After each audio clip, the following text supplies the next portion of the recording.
नमस्कार मित्रांनो, व्हिडिओमध्ये तुम्ही बघितलं असेल की गायी पाण्यातून चालतात आणि सगळ्यात महत्त्वाचं म्हणजे त्या पाण्यामध्ये एक केमिकल म्हणजेच एक औषध मिक्स केलेलं आहे. तुम्हाला दिसतंय की त्या पाण्याचा कलर गुलाबी झालेला आहे.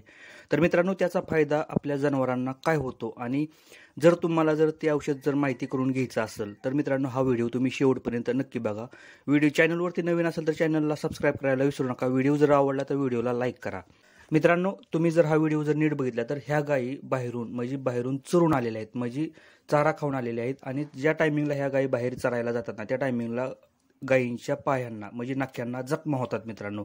आणि या जखमांमध्ये पू होऊ नये म्हणजे सेप्टिक होऊ नये म्हणून ह्या पाण्यामधून त्यांना चालवलं जातं. तर त्या पाण्यामध्ये एक केमिकल मिक्स केलं जातं, एक औषध मिक्स केलं जातं, जेणेकरून त्यांच्या झालेल्या जखमा ह्या क्लिअर झाल्या पाहिजेत. म्हणजेच काय झालं पाहिजे, त्या जखमांमधलं बॅक्टेरिया किंवा त्या जखमांमधनं होणारं सेप्टिक हे रोखलं पाहिजे मित्रांनो. त्यासाठी त्या पाण्यामधनं त्यांना चालवलं जातं मित्रांनो, की जेणेकरून त्या गुरांच्या पायांना जखमा झाल्या असतील तर त्या जखमांमधलं बॅक्टेरिया हे मारण्याचं काम ते पाणी करतं मित्रांनो.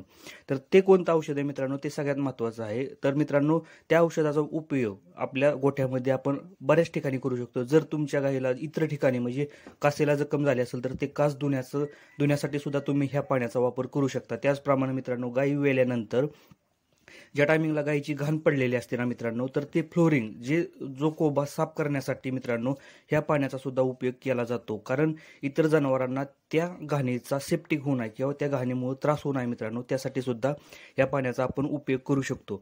मित्रांनो, गायी वेल्यानंतर गायी जर पायोमेट्रा किंवा मेट्रायटिस शिकार झालेले असेल आणि घाण टाकत असेल की झार जर पडला नाही तर मित्रांनो, आपल्याला माहीत असतं की गायी एक 15 दिवस खूप मोठ्या प्रमाणात घाण टाकते आणि त्या घाणीचा इफेक्ट दुसऱ्या जनावरांवरती होतो मित्रांनो. तर ती घाण साफ करण्यासाठी मित्रांनो आपण ह्या पाण्याचा वापर करू शकतो. मित्रांनो, खूप कमी किंमत आहे ह्या औषधाची. फक्त आपल्या शेतकऱ्याला हे औषध माहीत नसतात किंवा अशा औषधांची डॉक्टर सुद्धा आपल्याला माहिती सांगत नाहीत. कारण मित्रांनो, कसं असतं की हे खूप कमी किमतीची औषधं मार्केटमध्ये किंवा मेडिकलमध्ये भेटतात मित्रांनो.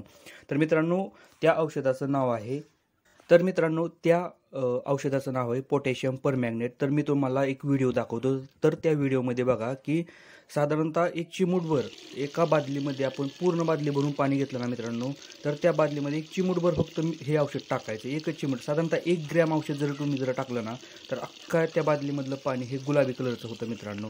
आणि हे पाणी आपण आपल्या गोठ्यामध्ये वापरू शकतो किंवा जिथं घाण आहे तिथं आपण टाकू शकतो मित्रांनो, जेणेकरून तिथली जागा क्लीन होते, तिथलं बॅक्टेरिया किंवा तिथलं जे जंत असतात मित्रांनो ते मारलं जातात मित्रांनो. किंवा मित्रांनो, इतर गायींना जी गाय घाण टाकते ना, त्या घाणीचा सेप्टिक होत नाही किंवा त्या घाणीचा त्रास होत नाही मित्रांनो. त्यासाठी ह्या औषधाचा वापर आपण आपल्या गोठ्यामध्ये करायचा आहे मित्रांनो. व्हिडिओ जर आवडला तर लाईक करा. चॅनलवरती नवीन असाल तर चॅनलला सबस्क्राईब करायला विसरू नका. धन्यवाद.